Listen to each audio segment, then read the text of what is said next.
jets and lobster tails. And I thought my problems were big problems. I thought my pain and brokenness was unbearable.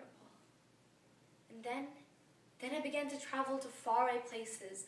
I started visiting countries like Afghanistan, Pakistan, Darfur, and Sudan. I met survivors of war and famine. I saw entire villages being raped and the wells filled with the bodies of the villagers. And I learned what life is like for most people, and how fortunate I was to have food to eat, a roof over my head, a safe place to live, and I realized how sheltered I had been, and I vowed never to be that way again. We are all, every single one of us in this room, so fortunate to be here today. I'll never understand why some people are born lucky enough for the same chances I have, to have a path in life, when somewhere, halfway across the world, there's a woman just like me, with perhaps the same desires, the same work ethic, the same love of her family. I don't know why that is her life, and this is mine. But I do know one thing. She has no voice. She has no voice. But I do, so I must speak up for her. We all know the beautiful Angelina Jolie, who is not only a beautiful actress, but has been a vocal advocate for humanitarian rights for over a decade. I will now be presenting Plight of the Refugees, given by Miss Jolie on World Refugee Day. We are here to talk about the millions of desperate families so cut off from civilization, they don't even realize a day like this exists on their behalf. Millions. And numbers can illuminate, but they can also obscure. That's why I'm here to say, refugees are not mere numbers, nor are they just refugees. They are mothers and fathers, brothers and sisters, doctors, lawyers, and teachers. But above all, they're individuals, each and every one of them with a remarkable story of human resilience against a backdrop of great suffering. They are the most incredible people I have ever met, but they're also the most vulnerable. Stripped of home and country, refugees are buffeted by every ill wind that blows across this planet.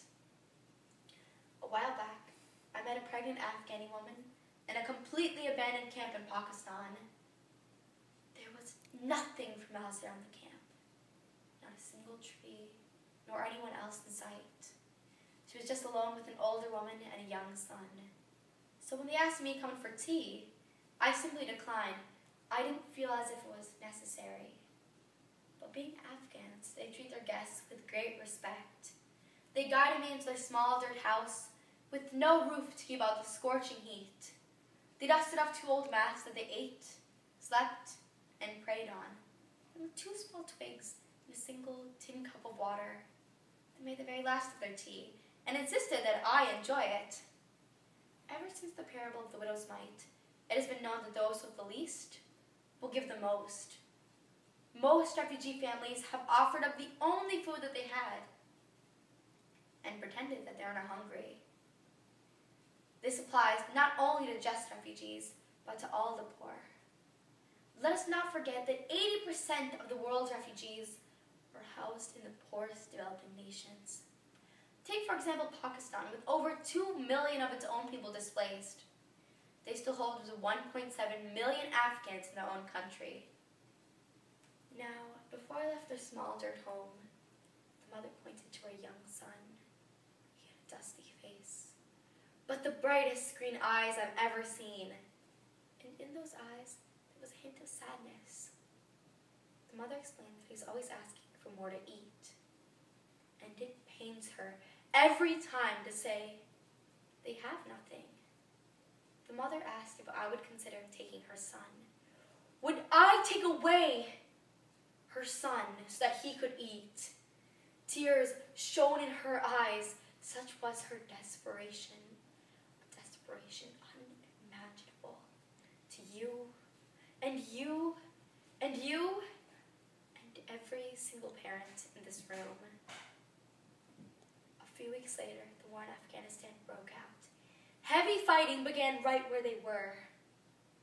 I've been back to that region 3 times, and I look for them every single time. The threat of climate change, the ever-growing global inequality, these have created deepening, intractable conflicts. Mass migrations will be a feature of our future, and we must learn to adapt to this living reality. Once again, I urge you to look past the simple numbers and look instead at the individual. I remember a while back in Tanzania, I met a young man in the tent. He sat on the dusty floor. He had been shot in the back and left paralyzed. As he crawled forward to shake my hand, I realized he was only 15 years old. I'd asked, why had he not been taken to a hospital or at least been given a wheelchair? The aid worker informed me that the boy's entire family had been killed. There was no one left to look after him. But despite all this boy had been through, he had a big, wide smile, and he was still full of laughter and love. That night, I went to sleep thinking of him and what I should do to help him. The next morning, as I woke and walked around the camp, I saw more victims of war.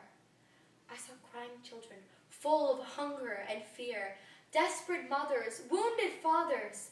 I saw a sea of humanity, all desperate, but all deserving.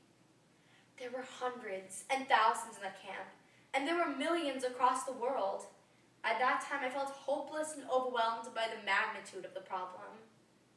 But then later on that trip, I met a young 8-year-old girl. She had witnessed her entire family murdered before her very eyes. She grabbed her baby brother, and together they fled into the jungle. Alone and terrified, they survived. The older sister managed to find bananas to feed the younger brother. Now, when I met this brave girl, she didn't talk.